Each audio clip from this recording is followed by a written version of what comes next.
Hi friends, welcome to my channel. எல்லாருக்கும் பொங்கல் நல்வாழ்த்துக்கள். நம்ம இப்போ எஸ்பிஓ ஜாப்ஸில் நியூ அப்டேட்ஸ் பற்றி தான் பார்க்க போகிறோம். இம்பார்ட்டன்ட் அப்டேட்ஸ் என்னென்ன அப்டேட்ஸ் கொடுத்துருக்காங்கன்னு பார்த்தீங்கன்னா, ஃபஸ்ட் அப்டேட் என்னென்னா எஸ்பிஓவில் ஃப்ரீ ஜாயினிங் கண்டிப்பாக கொண்டு வர போகிறாங்க. இந்த பிரேக் அப்புறம் வர்றது ஃப்ரீ ஜாயினிங்காக தான் இருக்கும். கன்ஃபார்ம் பண்ணியாச்சு. அது ஃப்ரீ ஜாயினிங் அப்படின்னா எப்படி கொடுப்பாங்க என்னதுன்னு கண்டிப்பாக உங்களுக்கு டவுட்ஸ் இருக்கும். ஃப்ரீ ஜாயினிங்னா அவங்க சார் ஆல்ரெடி சொல்லியிருந்தா ஒரு 2 கம்பெனியோட டைப் பண்ணி வச்சுருக்காங்க. 2 கம்பெனிஸ் அப்ரோச் பண்ணியிருக்காங்க. அவங்க டைப் பண்ணியிருக்காங்க. அவங்க மூலிமா தான் கொடுக்க போகிறாங்க ஃப்ரீ ஜாயினிங் ஃபுல்லாகவே. அதுக்குள்ளே அது கம்பெனி ஒரு கண்டிஷன் வச்சுருக்காங்களாம். அது கண்டிப்பாக இந்த மாதிரி தான் இருக்கணும் அப்படின்னு சொல்லிட்டு. ஏன்னா ரீஃபண்டும் கொடுக்க போகிறாங்க. ஆல்ரெடி ஜாயின் பண்ணவங்க எல்லாருக்குமே ரீஃபண்டும் வரப்போகுது. நியூ ஜாயினிங்கெல்லாம் ஃப்ரீயாகவும் கொடுக்க போகிறாங்க.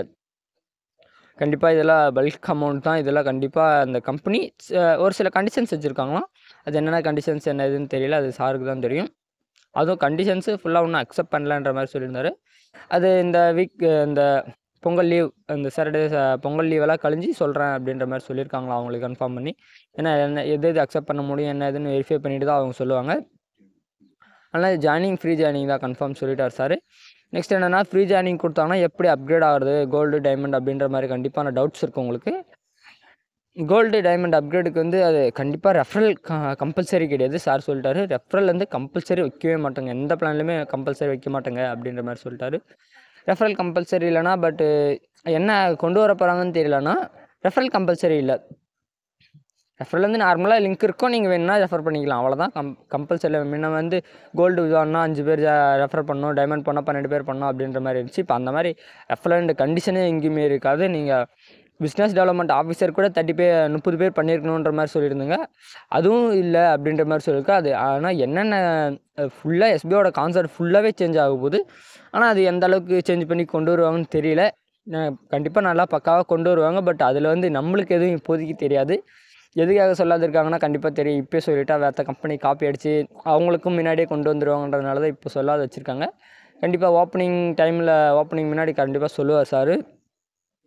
கண்டிப்பாக கான்செப்ட் பெஸ்ட்டாக கொண்டு வருவாங்கன்னு நினைக்கிறேன். ஏன்னா அந்தளவுக்கு பண்ணிகிட்ருக்காங்க. கண்டிப்பாக ஆனால் நிறைய பேர் யோசிப்பீங்க, நாங்கள் எவ்வளோ கஷ்டப்பட்டு பண்ணியிருக்கோம், எங்களுக்கு எந்த பெனிஃபிட்டும் இல்லை, இப்போ நியூவாக வந்துச்சுன்னா எல்லாம் ஃப்ரீயாக டக்குன்னு ஜாயின் பண்ணி விட்டுருவாங்க, அவங்க டக்குன்னு அப்கிரேட் ஆகிடுவாங்க அப்படின்ற மாதிரி ஏன்னா அப்கிரேடுக்கு இல்லை, நார்மலாக டக்குன்னு இதாகிடுவாங்க அப்படின்ற மாதிரி. கண்டிப்பாக எல்லாருக்குமே எந்த அளவுக்கு எஃபெக்ட் பண்ணிங்களோ அந்த அளவுக்கு பெனிஃபிட் இருக்குதுன்னு சார் சொல்லிட்டாரு. அது சொல்லியிருக்காரு. ஒன்றும் பிரச்சனை இல்லை, கண்டிப்பாக கொண்டு வருவாங்க. பட் என்ன ஒன்றா இன்னொன்று சொல்லிட்டாரு, எக்ஸ்டெண்ட் கன்ஃபார்ம்.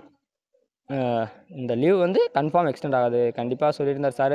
0% ஃபீஸ் இல்லாத ஜாயினிங் கொண்டு வரதா இருந்தால், ஃப்ரீ ஜாயினிங் கொண்டு வரதா இருந்தால் கண்டிப்பாக லீவ் எக்ஸ்டெண்ட் ஆகும் அப்படின்ற மாதிரி சொல்லி எனக்கு தெரிஞ்சு மேக்ஸிமம் தெரியல, மினிமம் 30க்கு மேலே தான் போகும்னு நினைக்கிறேன். 30 நாளைக்கு மேலே ஆகிடும் கண்டிப்பாக.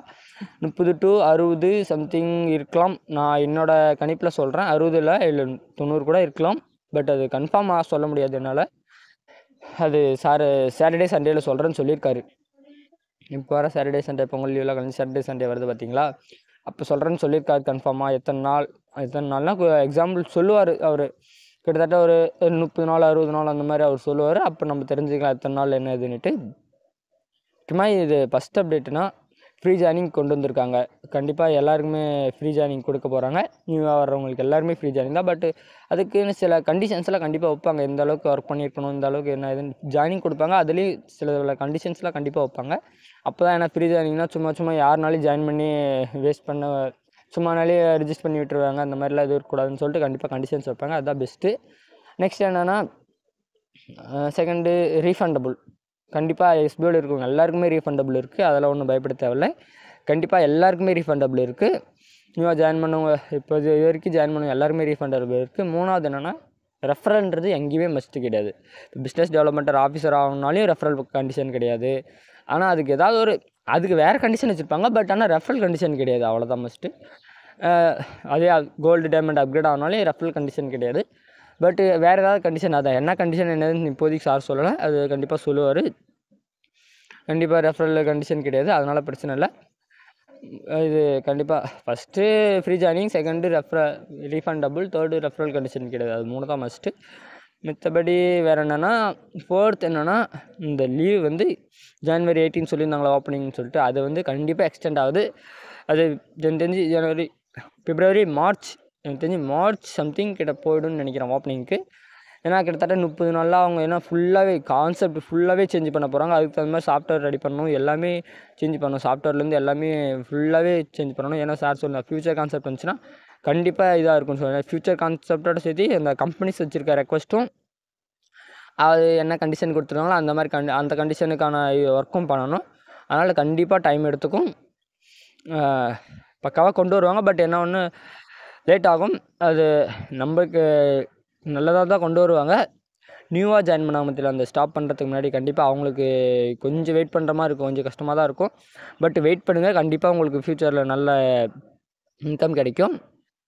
கண்டிஷன் அந்தளவுக்கு வச்சு கொண்டு வர போகிறாங்க, பெஸ்ட்டாக பண்ண போகிறாங்க. கண்டிப்பாக எல்லோரும் பொங்கல் நல்வாழ்த்துக்கள் எல்லாருக்குமே. Okay friends, thank you.